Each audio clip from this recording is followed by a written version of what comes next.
Item ಯಾವುದೇ ಇರಲಿ try ಮಾಡಿ ಆಚಿ ಚಿಕನ್ ಮಸಾಲಾ. ಪಿಜಿಯಲ್ಲಿರೋ ವಿದ್ಯಾರ್ಥಿಗಳೇ, ನೀವು ಈ ಸುದ್ದಿಯನ್ನ ನೋಡಿ, ಬಹಳ ಅಲರ್ಟ್ ಆಗಿರಬೇಕು. ಇನ್ನು ಮುಂದೆ ಸೆಕೆ ಕಾರಣಕ್ಕೆ ಕಿಟಕಿ ತೆರೆದು ಮಲಗುವವರು ಬಹಳ ಜೋಪಾನವಾಗಿರಬೇಕು, ಅಲರ್ಟ್ ಆಗಿರಬೇಕು. ಸೆಕೆ ಇದೆಯಪ್ಪ, ಸ್ವಲ್ಪ ಗಾಳಿ ಬರಲಿ ಅಂತ ಹೇಳಿ ಕಿಟಕಿಯನ್ನ ಓಪನ್ ಮಾಡಿದ್ರೆ ಕ್ಷಣಾರ್ಧದಲ್ಲೇ ಬೆಲೆ ಬಾಳುವ ವಸ್ತುಗಳನ್ನ ಕಳ್ಳರು ಕದ್ಕೊಂಡು ಹೋಗ್ತಾರೆ. ಹುಷಾರಾಗಿರಿ. ತಡರಾತ್ರಿ ಹಾಗೂ ಬೆಳಗಿನ ಜಾವ ಕಳ್ಳರ ಕೈ ಚಳಕ. ದುಬಾರಿ ಐಫೋನ್, ಲ್ಯಾಪ್ಟಾಪ್ ಕಳುವು ಮಾಡಿದ್ದಾರೆ. ನಾಗಸಂದ್ರದ ಜಾಸ್ಪರ್ ಬಾಯ್ಸ್ ಪಿಜಿಯಲ್ಲಿ ಘಟನೆ ಆಗಿರೋದು.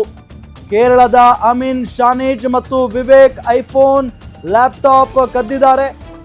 1.70 ಲಕ್ಷ ಅಂದ್ರೆ 1,70,000 ಮೌಲ್ಯದ ಐಫೋನ್, 70,000 ಮೌಲ್ಯದ ಲ್ಯಾಪ್ಟಾಪ್ ಅನ್ನ ಕದ್ದಿದ್ದಾರೆ. ಕಳ್ಳರ ಕೈ ಚಳಕದ ದೃಶ್ಯ ಸಿಸಿಟಿವಿಯಲ್ಲಿ ಸೆರೆಯಾಗಿರುವುದು.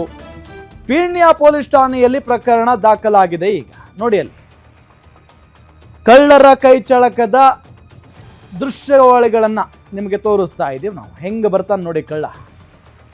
ಒಳಗಡೆ ಬರ್ತಾನೆ ಸ್ಲೋ ಆಗಿ, ಯಾರು ಕಾಣಿಸ್ತಾ ಇಲ್ಲ. ಸೊ ವಿಂಡೋ ಓಪನ್ ಇರುತ್ತೆ.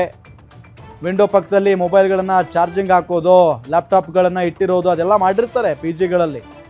ನೋಡಿ, ಅದನ್ನು ನೀಟಾಗಿ ಎತ್ಕೊಂಡು ಹೋಗ್ತಾ ಇದ್ದಾನೆ ನೋಡಿ. ಆತ ಒಳಗಡೆ ಹೋದ, ಹೊರಗಡೆ ತಗೊಂಡು ಬಂದ, ಚಪ್ಪಲಿ ಹಾಕೊಂಡ, ಅಲ್ಲಿಂದ ಎಸ್ಕೇಪ್. ಯಾರೂ ನೋಡಿಲ್ಲ ಆತನನ್ನು. ಯಾವಾಗ ಲ್ಯಾಪ್ಟಾಪ್ ಮತ್ತು ಐಫೋನ್ ಕಳುವಾಗಿದೆ ಅಂತ ಹೇಳಿ ಆ ಇಬ್ಬರು ಹುಡುಗರು ಪಾಪ ಒದ್ದಾಡೋಕ್ಕೆ ಶುರು ಮಾಡಿದ್ರು, ಆಗ ಹಾಸ್ಟೆಲ್ನ ಅಥವಾ ಪಿ ಜಿಯ CCTV ಫುಟೇಜನ್ನು ಗಮನಿಸ್ತಾರೆ. ಆಗಲೇ ಗೊತ್ತಾಗಿದ್ದು ಈ ಖತರ್ನಾಕ್ ಕಳ್ಳನ ಕೈ ಚಳಕ. ಯಾರು ಇಲ್ಲ ಅಲ್ಲಿ ವಾರ್ಡನ್ಗಳು ಇರಲ್ಲ ಅಂತ ಕಾಣಿಸುತ್ತೆ, ಪಾಪ ಸೆಕ್ಯೂರಿಟಿನೂ ಇಲ್ಲ ಅಂತ ಕಾಣಿಸುತ್ತೆ ಅಲ್ಲಿ.